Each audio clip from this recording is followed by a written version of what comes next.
at the Saddleback Forum, John McCain said, as he has said many other times, hey, the hardest decision, and Warren asked him, what was the hardest decision in your life? He said the hardest decision was whether to accept an early release from the North Vietnamese, because his dad was an admiral, and the North Vietnamese wanted to do a favor for the U.S. in negotiations, right? Or stay back behind with his men.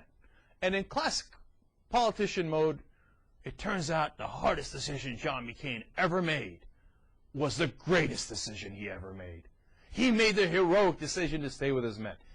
And I have said on this show dozens of times that he did, and that he deserves a world of credit for it. I don't know if that's the example I would have brought up, since it seems like you're really bragging about something you shouldn't brag about, but that's totally fine. Except there is this question of whether he actually did that. And I don't know the answer to that. But let me give you this piece of evidence, and then we'll come back and talk about what that means. In a New York Times piece talking about Henry Kissinger and John McCain and their relationship, here's what the New York Times wrote, relaying Henry Kissinger's thoughts on this. They said, but it was clear that their bond was personal as well as professional, referring to Kissinger and McCain.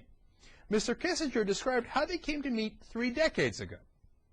After negotiating the end of the Vietnam War, Mr. Kissinger said that the Vietnamese offered to release Mr. McCain, the son of the commander of the Pacific Fleet, Admiral John Sidney McCain, Jr., from prison, where he had been for 5 years.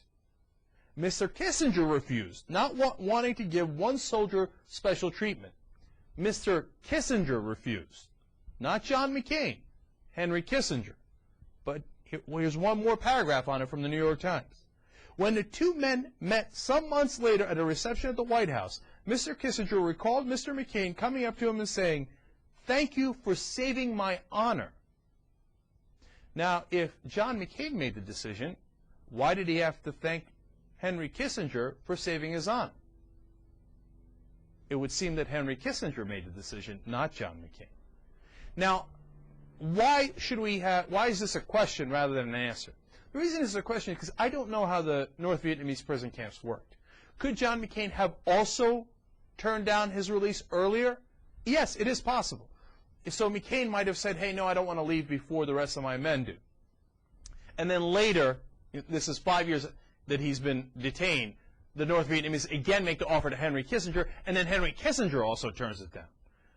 So that both things are possible. So that's why I'm posing it as a question. I don't know, right? But it is an interesting fact that no one ever talks about, that Kissinger apparently turned down this offer.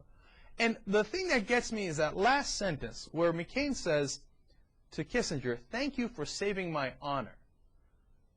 But if it was McCain's decision in the first place, it wouldn't have mattered what Kissinger said. If Kissinger said, yes, go ahead and release him, and McCain said, I'm not going, he wouldn't have gone. So why did McCain have to thank Kissinger for saving his honor? I don't know. But look, this requires a lot of reporting, and we don't have the infrastructure for all those journalists in the building, right? But I would encourage real journalists, real reporters, to go out and report on this. Figure out what happened.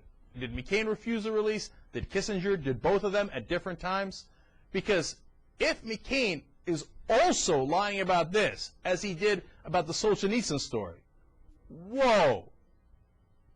In the words of Steve Busey, that is huge! Why should the American people trust you when you say you're not going to lie to them? Why should we trust you?